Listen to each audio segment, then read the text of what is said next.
So yun mga ka-bravest dreamers, nandito na tayo sa Tbilisi, Georgia. So ito yung city nila. Ayan, so ikot muna tayo dito para makita nyo. Ayan, so dyan nakatira yung president nila dito.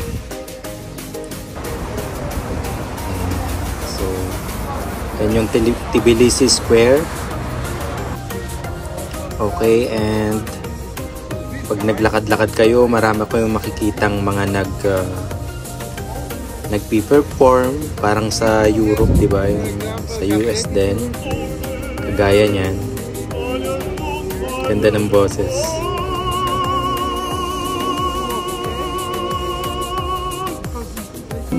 Ito pa.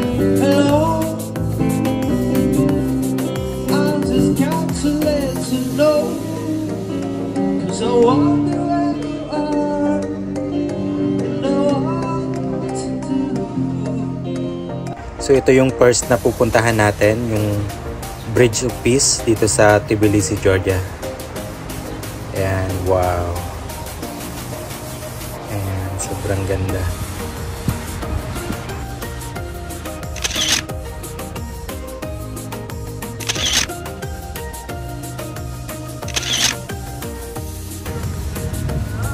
So pagkatawid yun ng Bridge of Peace, so ganito yung makikita ng view. And kunting lakad lang, makakarating naman kayo sa Tbilisi Cable Car. So yun, nandito na tayo sa Tbilisi Cable Car. So may purpose kung bakit tayo mag cable car, para makapunta tayo sa Mother of Georgia. And syempre para makita nyo na rin yung view. Ayan. And makita nyo yung buong city ng Tbilisi.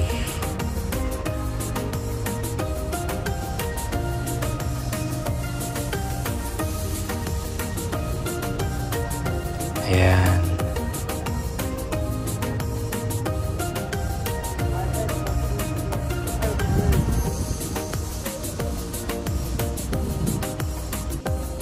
So pagdating nyo dito sa taas, ganito ang makikita nyong view.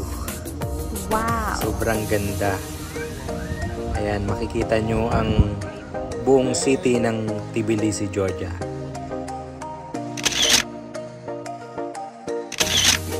And kunting lakad lang, makikita nyo na ang Mother of Georgia.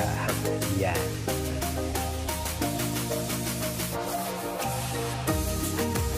Next, Zipline and Botanical Garden. So kung gusto nyong hindi mapagod papuntang Botanical Garden, mag zipline lang kayo. So kagaya ng ginawa namin. So para nandun na agad kayo sa Botanical Garden. Oh my God. So yun, nandito na tayo sa Botanical Garden. Wow, so ganyan kaganda yung view. Green. And syempre, spring dito sa Georgia ngayon. So makikita nyo yung mga lavender flowers. Ganyang kaganda. Ayan. And syempre, mga waterfalls kagaya nyan. And yun, greenery. As we was all our citizens, so we needed some places to hide, and defend ourselves. And thank God we have landscape, we have mountains, so we were going up. Wow! Very nice. A lot of flowers. Next, lakad lang kayo pababa. Makikita nyo na tong Bridge of Love. So makikita nyo, ayan yung mga padlock. So mga nilagay yan ng mga lovers.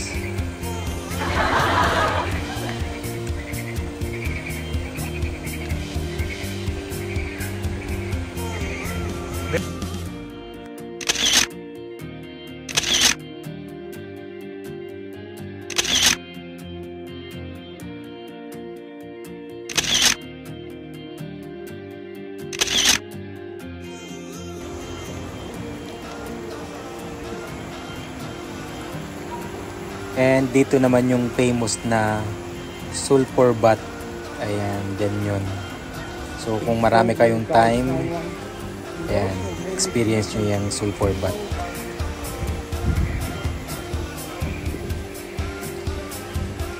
Madadaanan nyo rin dyan yung Joma Mosque. Ayan. So famous din yan dito sa Georgia. And then kung gusto nyo naman bumili ng mga souvenirs, remembrance sa pagpunta nyo dito sa Georgia, so daan kayo dito sa Maidan Bazaar.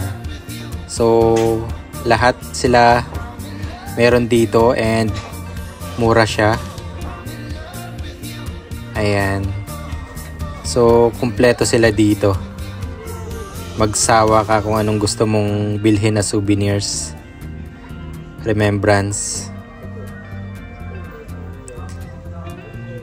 And mas mura siya kumpara dun sa city na mga nakatinda. So dito ang dami nyo pang options. Ayan o.